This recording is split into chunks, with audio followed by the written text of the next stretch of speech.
para las ondas en el dominio del tiempo. ¿No? La onda está en el dominio del tiempo, ¿sí? La onda la llevo al dominio del tiempo. Cuando la llevo al dominio del tiempo, en el eje X tengo el tiempo. ¿Está bien? Y el tiempo crece hacia la derecha. ¿Estamos de acuerdo? Como crece hacia la derecha, este instante es anterior a este. Entonces la corriente pasó por cero antes que el flujo. Si pasó por cero antes que el flujo, significa que la corriente adelanta respecto del flujo. O sea, si yo el flujo lo pongo acá, la corriente va a estar acá. Y este ángulo es el ángulo beta. ¿Entendieron?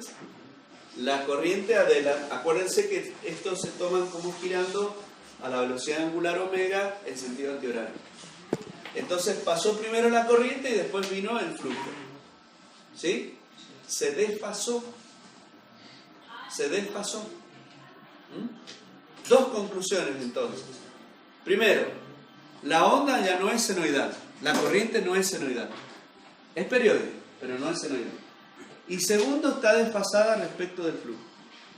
¿Qué significa eso que ha pasado? Bueno, que la onda no sea senoidal es un problema. ¿Por qué? Porque aparecen los armónicos. ¿Y qué eran los armónicos? Ondas, senos y cosenos con frecuencias múltiplo de la frecuencia fundamental. Y si ustedes recuerdan lo que vimos en el capítulo o en la unidad de circuitos magnéticos, yo les anticipé que las pérdidas en el hierro se clasificaban en dos tipos, por histéresis y por Foucault, y que ambas dependían del cuadrado de la frecuencia. Si ahora aparecen armónicos en la corriente de vacío, voy a tener armónicos con frecuencias múltiplos de la frecuencia fundamental. Como las pérdidas por histéresis dependen del cuadrado de la frecuencia, al tener una onda no sinusoidal voy a tener muchas pérdidas por histéresis. Mientras más deformada sea la onda, más lejos esté de una onda sinusoidal, más armónicos voy a tener y mayores pérdidas por histéresis voy a generar. Ajá. La flauta. Entonces no me conviene mucho la corriente de vacío. No. No me conviene que el transformador esté en vacío. No. Porque la corriente de vacío no es senoidal. Me va a calentar ese transformador, ese núcleo. Bueno. Ya empecemos a desenchufar los transformadores en vacío. Si no lo vamos a usar, hay que desenchufar. Segunda conclusión. Dijimos desfasaje. Esa la vamos a dejar para después. Terminemos esto. Si nosotros, yo los invito al que tenga ganas, ¿no? y haya entendido esto, ahora juegue. En su casa, o ahora cuando se vaya ahí a estar por ahí descansando, juegue. ¿Cómo jugar? Acá jugar, sí, jueguen. ¿Por qué no pueden jugar ustedes? Sí, pueden jugar. Fíjense, en la onda flujo que está en negro, yo la hice coincidir con la saturación. ¿Vieron que acá estaba la saturación? Bueno, la onda flujo la hice llegar hasta acá. Eso, yo los invito a que jueguen y hagan que la onda flujo no llegue a la mitad, llegue al máximo, llegue a la mitad. Cuando hagan eso, van a ver que la onda de la corriente de vacío ya no va a ser tan deformada. A medida que se alejen de la saturación, la onda de corriente es cada vez menos deformada. Eso es lo que los invito a investigar o a hacer en un papel a escala, porque lo tienen que hacer a escala, hacer distintos valores de flujo. 3/4, la mitad, 1/4 y ir obteniendo la corriente de vacío. Van a ver que la corriente de vacío cada vez es menos deformada. Nunca va a ser senoidal. Y si usted trabaja con valores de flujo muy chiquitos. Porque si usted se fijó, en el primer tramo casi es proporcional el flujo con la corriente. Casi es una línea. ¿Entiende? Entonces, mientras más chiquito sea, mejor. Más va a estar más proporcional, menos deformada va a ser la onda. Ahora, ¿qué pasa con esto? Ya que vimos recién la fórmula de la FEM por espiras, si yo trabajo muy lejos de la saturación, ¿está bien? El B es phi sobre S. Quiere decir que voy a tener que trabajar con un transformador para estar muy lejos de la saturación, voy a tener que trabajar con mucha sección. ¿Entienden? O aumento la sección, disminuye el B. ¿Entienden? Para el mismo flujo. Entonces, significa que el transformador, ¿cómo va a ser? ¿Más chico o más grande? Más grande. ¿Va a ser más barato o más caro? Más caro. Voy a tener que usar más hierro, más sección, hacerlo más voluminoso. Y eso es lo que se estudia. Cuando ya esto está industrializado, digamos, yo me dedico a esto y ya empiezo a ver qué me conviene más. Si yo compro un transformador, por ejemplo, 220 a 12 volt, chino, ¿tá? Que me sale 120 pesos, ¿sí? Y lo dejo trabajar sin desconectarlo y trabaja, qué sé yo, 24 horas, calienta, y se quemó. Voy y compro otro que me lo fabricaron, que soy alguien que me dijo, vale 500 pesos. A lo mejor es más grandote, pero lo pongo a trabajar y ya queda conectado, bla, bla, siempre calentito, pero nunca se quema. ¿Por qué? Y porque el que sale barato aprovechó al máximo la chapa y lo puso a trabajar cerca de la saturación. Por lo tanto, hay mucha pérdida por histéresis, mucha pérdida en el hierro. Por eso calienta. Y ese calor, si no lo disipo, va a la bobina. Si la bobina está también diseñada al límite, se va a quemar. ¿Entendieron? ¿Entendieron entonces? Eso hace la diferencia entre porque los dos van a ser de la misma potencia, de las mismas características, le van a entregar 12 volts, todo igual. Pero uno va a estar trabajando en la saturación y el otro no. La otra forma de hacerlo trabajar a la saturación es usar un hierro de baja calidad. ¿Está bien? No usar un material de grano orientado, laminado en frío, con todas esas características. Bien, el desfasaje beta, ese beta, me permite a mí hacer una interpretación. Y la voy a hacer ahora. Acá tienen ustedes la FEM ESU1 y la FEM ESU2, ¿verdad? La componente que está, descompongo la corriente de vacío, la componente que está en la dirección del flujo le llamo corriente magnetizante. Y la componente rectangular que está en fase con la tensión, porque acá tenía la tensión, se llama corriente histerética. Si ustedes se fijan, para que tenga menos desfasaje y la onda se parezca más a la senoidal, el ángulo beta cada vez disminuye más, hasta que puede llegar a ponerse en fase con el flujo. ¿Puede pasar eso? Si pasara eso, significa que la corriente histerética es nula y entonces las pérdidas en el hierro serían nulas. Eso se lograría si en lugar, fíjense la deducción, si esto se achicara y se juntaran, me quedaría prácticamente una línea. Y si fuera una línea, las pérdidas en el área, ¿cuánto vale? 0. Las pérdidas en el hierro, ¿cuánto valdrían? 0. Y entonces ya no tendría ese ángulo beta, la onda sería senoidal. ¿Entendieron? Bueno, esto afecta también las pérdidas por Foucault después, porque las pérdidas por Foucault también dependen de la frecuencia. ¿Está bien? Una corriente inducida en el núcleo con frecuencias múltiples de la fundamental también generaría más calor. ¿Está? No sé si estamos en tiempo, lo veo medio...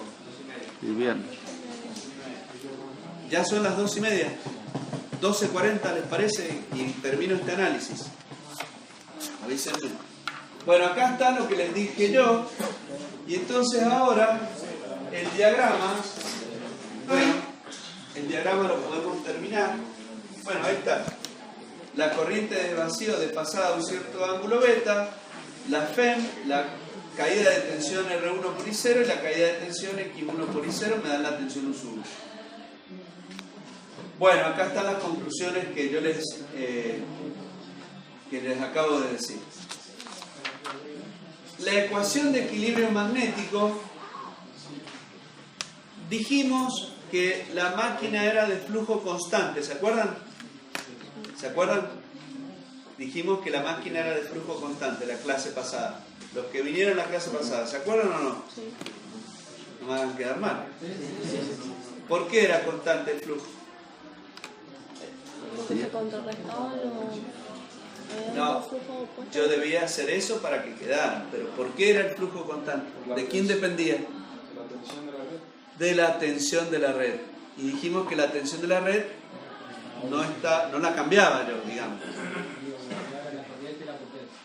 Exactamente.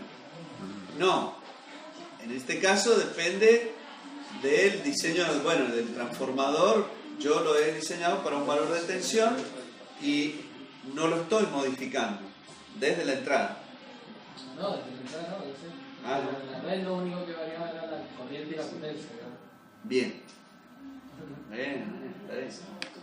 Entonces, como el flujo depende de la tensión y yo la tensión no la estoy cambiando, el flujo en vacío es igual al flujo en carga. ¿Está bien? Si yo analizo el circuito magnético en vacío, la única corriente que tengo es la I0. Por lo tanto, la fuerza magnetomotriz es N1 por I0. Cuando está en carga, aparecía la corriente I2 en el secundario y la corriente I1 en el primario. Entonces aparece la fuerza magnetomotriz del primario y la fuerza magnetomotriz del secundario. ¿Qué sucede? Si considero que la corriente de vacío es muy chica, porque en realidad lo es, cuando ustedes la midan van a ver que la corriente de vacío es pequeña, la puedo eliminar. Y entonces me queda que prácticamente, lo voy a escribir porque por ahí el alumno queda más satisfecho cuando uno lo escribe que parece que cuando uno lo lee. El flujo en vacío es N1 por I0 sobre la reluctancia. Y el flujo en carga es N1 por I1 sobre la reluctancia más N2 por I2 sobre la reluctancia. La reluctancia magnética del circuito es la misma. No cambia el circuito magnético. Yo no estoy desarmando el núcleo y armando otro. Cuando está en vacío que cuando está en carga, el circuito magnético es el mismo. Entonces me queda esta expresión. N1 por I0 igual a N1 por I1 más N2 por I2. El flujo, recuerden, es N por I sobre la reluctancia. Entonces, si yo estoy diciendo que esto es flujo, tengo que dividir por la reluctancia, que ahí no está. Pero como es igual en vacío que en carga, la puedo simplificar. Entonces, como la corriente de vacío es despreciable, me queda que N1 por I1 es igual a N2 por I2. De esa relación me queda que I2 sobre I1 es igual a N1 sobre N2. O sea que hemos obtenido la relación de uso práctico, porque esto también es igual a U1 sobre U2,0. O sea que existe una relación práctica de las tensiones y corrientes con el número de espiras. ¿Está bien? en caserito se podría decir que si el transformador, por ejemplo, reduce tensión, aumenta corriente. ¿Entendieron? Si el transformador es aumentador de la tensión, reduce corriente. Vamos a un ejemplo. El transformador de nuestro barrio. El transformador de nuestro barrio es 13,2/380. 13.200 voltios en el primario y 380 voltios en el secundario. En el lado de alta, la corriente es más alta, más baja. En el lado de alta, la corriente es más baja. Y en el lado de baja, la corriente es más alta. ¿Está bien? Por eso la sección de los cables son más chicos en el lado de alta que en el lado de baja. ¿Entendieron? Profe, ¿Sí? ahí no tendría que ser negativo. Sí, es negativo, pero como no tiene sentido en estas cantidades, pues son números, son cantidades, que la relación te dé -2 no tiene sentido, pues son ampere sobre ampere, ampere sobre ampere, ¿entendés? En la misma unidad, por eso no lo ponemos en signo negativo. Acá no, después lo vamos a usar. También, esto es para deducir la relación práctica de tensiones. Ahora, cuando yo quiero hacer el circuito magnético, ahora analizo vectorialmente lo que me quedó, ahora viene lo que el joven está... Eso recién, lo que yo hice era el módulo. Ahora si lo analizo vectorialmente y divido todo por N1, me va a quedar que I0 es igual a I1 más N2 sobre N1 por I2. Y si despejo de acá la I1, me queda que es la I0 más menos I2 sobre N. Ese I2 sobre N es la relación de transformación porque, a ver, lo voy a hacer por paso. Menos I2 sobre N1 sobre N2. N1 sobre N2 es igual a la relación de transformación práctica. Entonces la I1 me queda igual a la I0 más menos I2 sobre N. Esa relación I2 sobre N tiene un nombre y se llama corriente ficticia, que la habíamos visto, del secundario referida al primario, ¿vale? Menos I2 sobre N.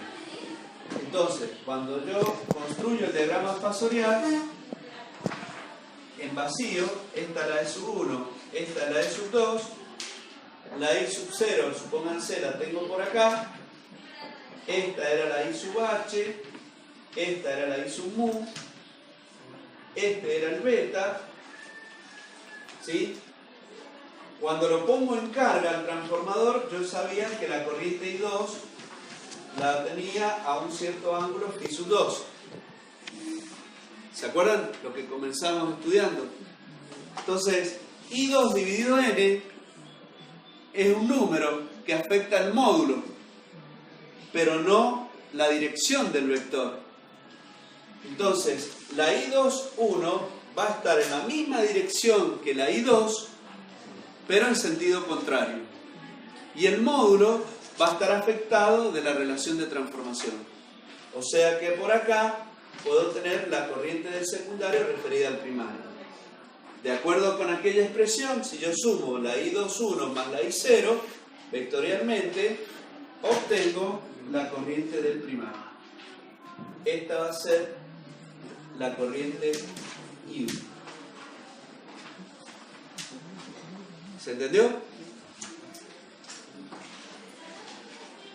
Bueno, de esta forma, entonces, la tensión en el primario, ahora trabajo con el primario, ¿ven?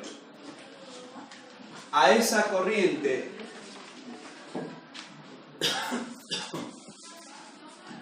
esta es la FEM menos E1. Si yo sumo paralelo a este vector la caída de tensión I1 por R1 en los arrollamientos de cobre del primario y la caída de tensión por flujo disperso, voy a obtener la tensión U sub 1. Si yo completo el diagrama, y acá tenía la I2 por R y la J I2 por X, esta era la tensión U2. Y ahí tengo el diagrama vectorial del transformador completo en carga, con primario y con secundario.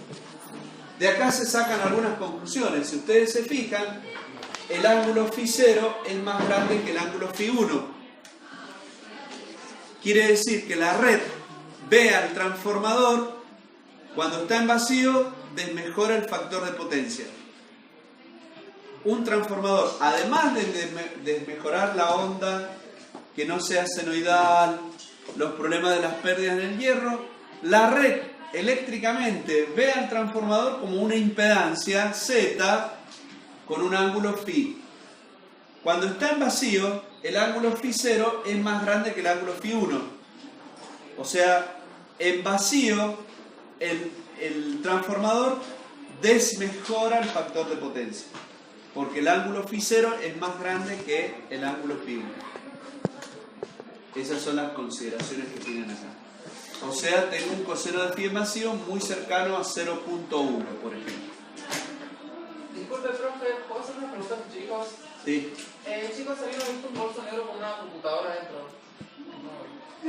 ¿De qué marca es la computadora, joven? Dell. Dell. ¿Y de qué color es? Gris con plateado, por ahí. No había ningún bolso. No hay ningún bolso. Por el tabla. A ver si es de él o de ella. Vamos a ver si es de él. Un bolso como ese. Si es de él, sí. Si es de ella, no. Sí. Venga, joven. Respira. Respirar. Siempre que viene usted encuentra algo, plata, computadora, Pero algo. para no estar manchado, Nacho, simplemente maqueta. Muchas Puede gracias. ser que sea suya, ¿eh? Mire que hay 30 testigos acá, ¿eh? Y son todos malos. Mírenle la cara a todos. Tienen cara malos todos. Muchas gracias. Bueno, claro. Pongan cara de malo. Bueno, La otra, era de él. La sí, otra vez. hace rato, cuando llegué estaba acá la máquina. la otra vez habían encontrado plata también acá. Siempre que viene usted encuentra algo. ¿Te acordás? ¿A quién encontró plata el otro día? ¿Qué? Somos más buenos que el pan, ¿no? Ya, plata, podríamos tener computadora, como los asados que podríamos haber comido. Una escalera. Una escalera. Bueno, seguimos la próxima, porque ya están cansaditos.